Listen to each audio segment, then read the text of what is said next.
Yeah, hello viewer. Welcome in this topic. Welcome to this session where we are going to dive into this implementation of quality management system and its monitoring procedures. Without much further ado, let's discuss all about this topic.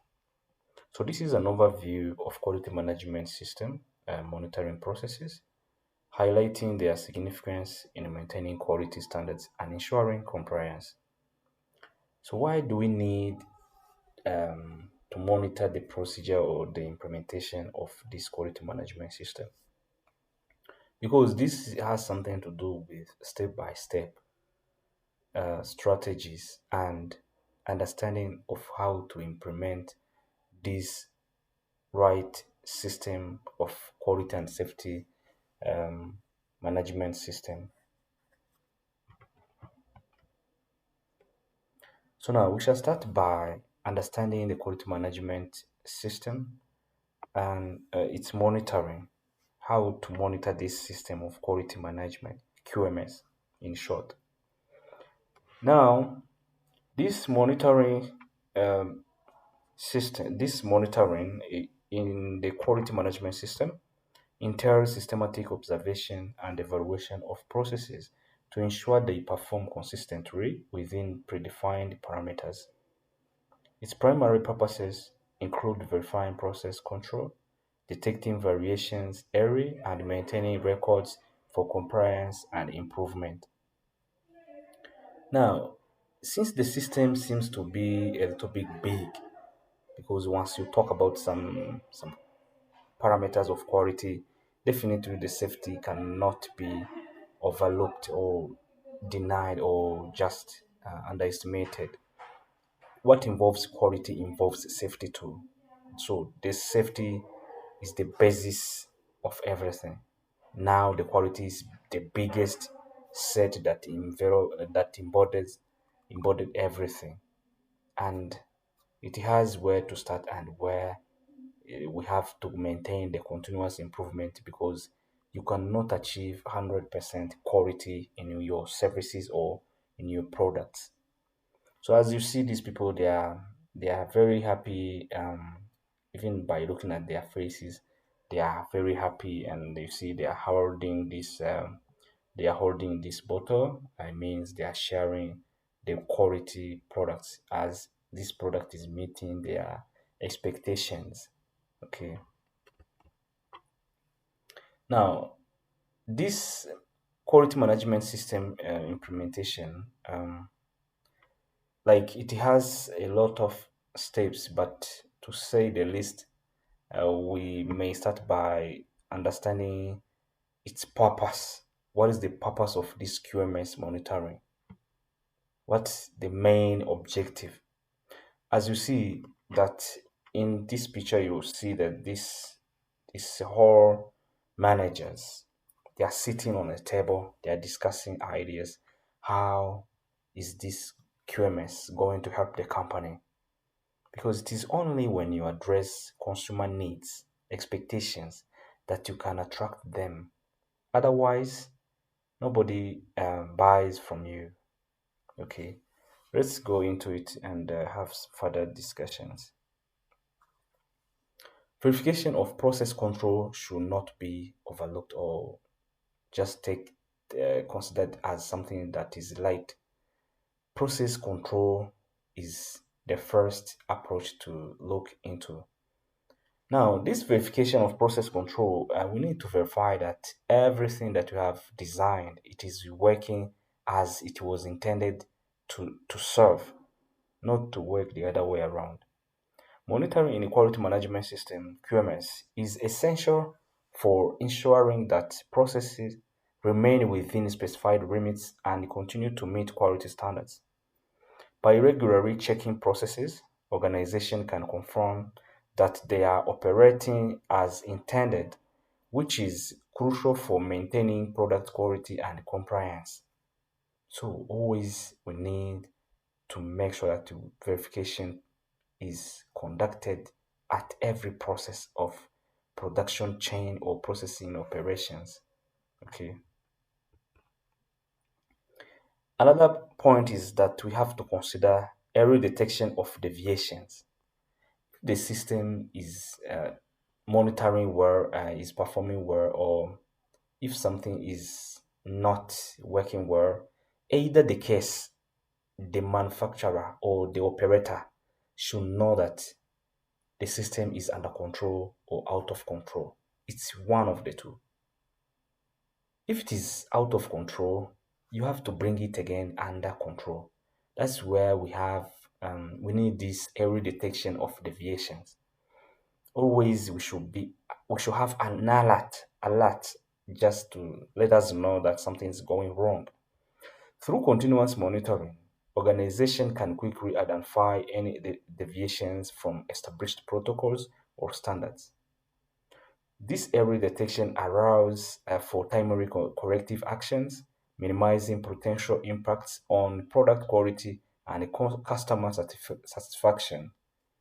Yeah, this is obvious because if your system is working properly, of course, consumer needs will be addressed. Therefore, their expectation, their satisfaction will be met as well. Another point is to provide records for verification.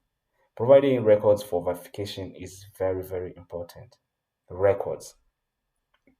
Like if you are monitoring some parameters and you do not have the notebook or the system to record, it means you are just outside the scope of this quality management system implementation and follow up. Okay, to provide the records, it needs to be done on time and in particular scope. Now, this is about maintaining detailed records for monitoring activities, not only aids in compliance and audits, but also provides a historical reference for process performance. These records are vital for continuous improvement initiatives and for demonstrating adherence to quality standards. Yeah, this is obvious that if not only internal auditors or but also outside auditors like external auditors from third parties or second parties, they can come and have access on your records to make sure that everything you are saying is matching with the records. So without the facts, it can be very difficult to draw the conclusion. Okay, yeah, let's continue. Now, what about the key monitoring procedures overview? Let's now look at the key monitoring procedures overview. Now, among the um, key monitoring procedures overview, we can list many equipment like this one you are seeing here is the thermometer that is connected to this device where the temperature can be read, either inside temperature or outside temperature can be determined through this electrode thermometer. Then, on the other way around, we shall also see the other equipment that and the machine that are displayed. Their understanding is all about the measurement. Like if you are determining any system, you need to understand what is KPI, key performance indicators. Then among the key performance indicator include these measurements and the device that we are using and also the personnel. Are these people trained? Those who are taking measurements, do they know really what they are doing? If they don't know, they have to undergo some levels of training or they have to go and be at industrial exposures where they are going to improve their performance and as well as their understanding. Now, this keep monitoring procedures overview is it's all about effective monitoring procedures that are critical to ensuring the quality management system operates smoothly. Okay. This involves identifying what to monitor, how to monitor it, and the frequency of monitoring to maintain control over the processes and ensure compliance. Let's now look at the key monitoring parameters that we were talking about previously. Let's go. Among the key monitoring parameters, the most important ones we can list while we are implementing a quality management system, for example, in food industries. That's the scope that we are into. The temperature should not be ignored because temperature has a lot of information to convey or to tell us. The historical of the production process is always attached to the temperature monitoring, be it the higher temperature, lower temperature, whatsoever. We have to remember to monitor the temperature as well as to record its data. Temperature is a critical parameter in various processes, especially in food safety and pharmaceuticals. Regular monitoring ensures that products are stored and processed within safe temperature limits to prevent spoilage or contamination. Okay, this is obvious.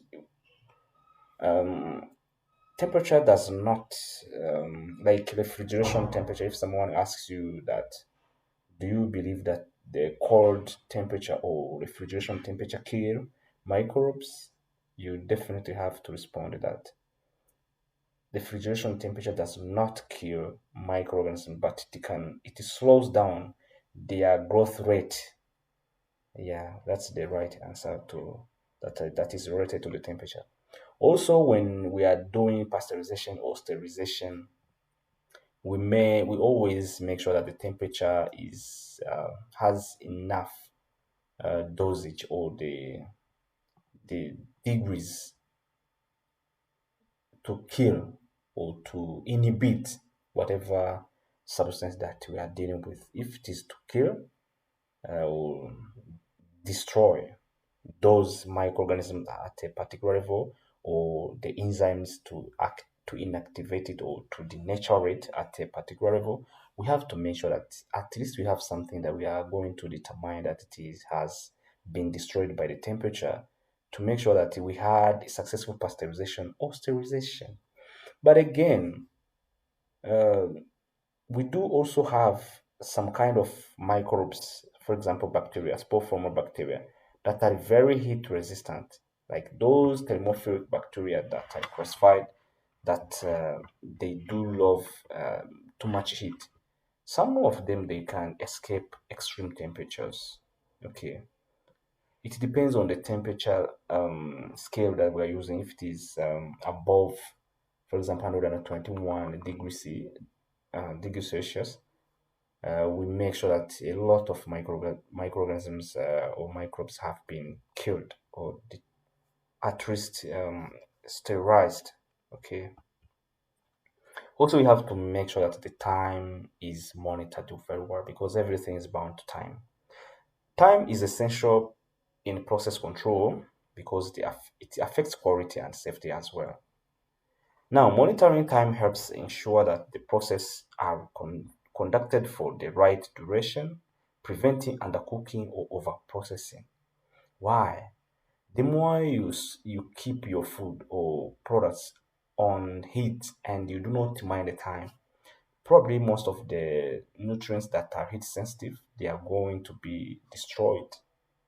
That's where we have fresh pasteurization and wrong raw temperature, long time, wrong time, wrong temperature pasteurization, and we have high temperature short time pasteurization. Yeah, RT, RT, and HSTH. We can also discuss about the pH. This pH indicates potential hydrogen, where the food is alkaline or acidic. Now it is alkaline. It tends to be in a basic step or basic scale, which is from 7 up to 14, and acidic if it is from 7 below to 1. Okay. Now pH levels influence the chemical properties of products, especially in food and beverage industries. Monitoring the pH is vital to ensure product stability, safety, and compliance with standards. Why product stability? Because as the food deteriorates, it tends to be more acidic very often. Like if it has some levels of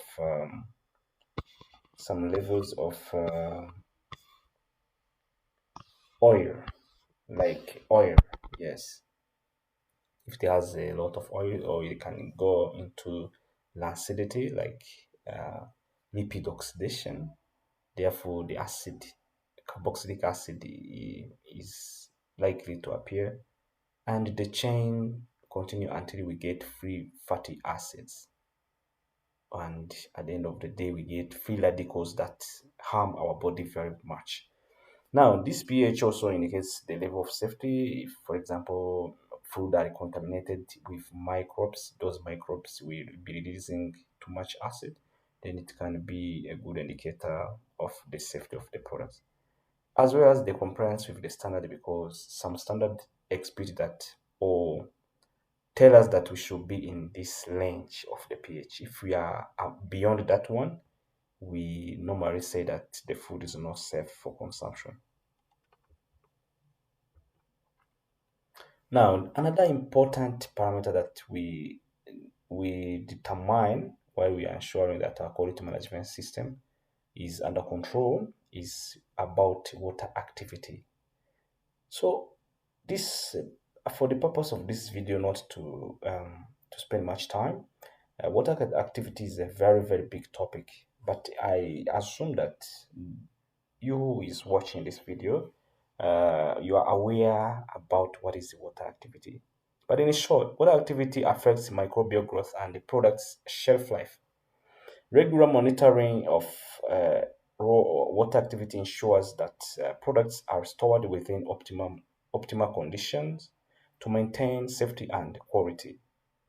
And so, water activity, to make it short to you, indicates that the moisture content that is available in a food to sustain life of microorganisms, especially microbes. So if the food is musty, its the water activity is always high.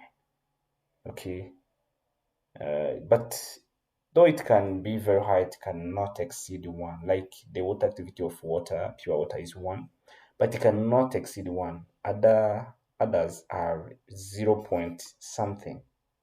Yes, like if the water activity of food is very low, like 0.65, that food is stable. It cannot be deteriorated by the activity of microorganisms. Yeah. Now, visual parameters as well as this visual verification, like observation, as the technique that we use to monitor whether the quality management system is still under control. These visual parameters, such as color, clarity, and consistency, are essential indicators of product quality. Regular inspection helps in maintaining standards and identifying deviations is in quality. Apart from this visual inspection parameters, we can also read the hygienic practices. Hygiene practices are fundamental to maintain product safety and prevent contamination. Monitoring hygiene practices ensures compliance with health regulations and fosters a safe working environment. Now, to go a little bit faster, we have also to consider the key monitoring procedures that we came to discuss. Those are monitoring procedures and the parameters that we have discussed. Apart from those parameters, we also going to look at the other tests that we can make sure that we can conduct in order to make sure that the system is still under control. So these Tests include sensory evaluation, chemical testing, physical measurements, as well as microbiological testing. Let's dive into it. Now, after the food is ready to be shipped to the market, the last test that we conduct is this sensory evaluation. Okay, the sensory evaluation comes at last after you have determined chemical testing, microbial testing, physical testing, as well as chemical testing. I don't know if you get it right. We need to check chemical contamination, physical contamination, microbial contamination, and the nutritional quality information like nutritional components and so on and so forth in order to reach to this sensory evaluation. Now, this sensory evaluation involves assessing the quality of a product through human senses such as sight, smell, taste, and touch. This method is essential for understanding consumer perception and product quality.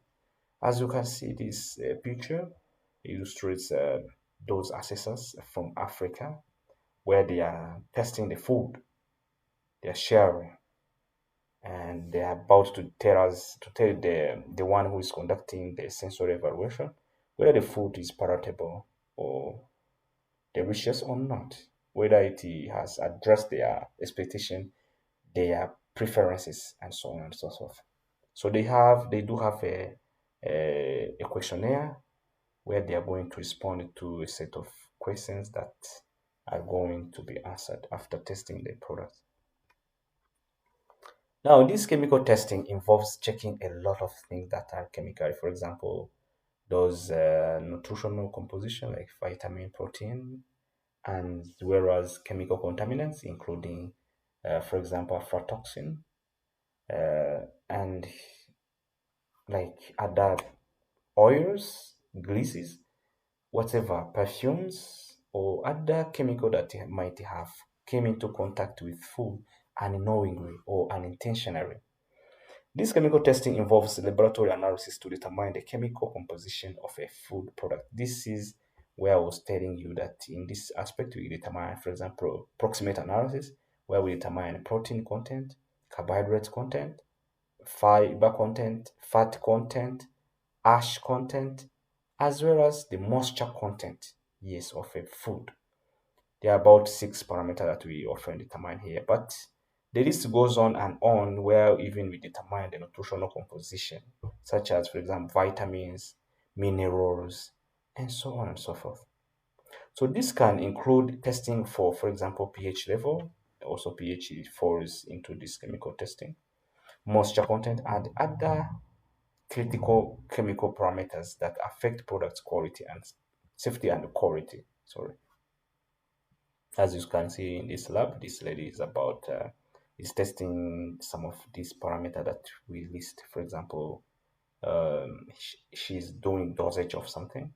Even here, she's pipetting these samples and putting into these small holes that probably she's testing for the aflatoxin, a riser test. Maybe she's even doing a riser test.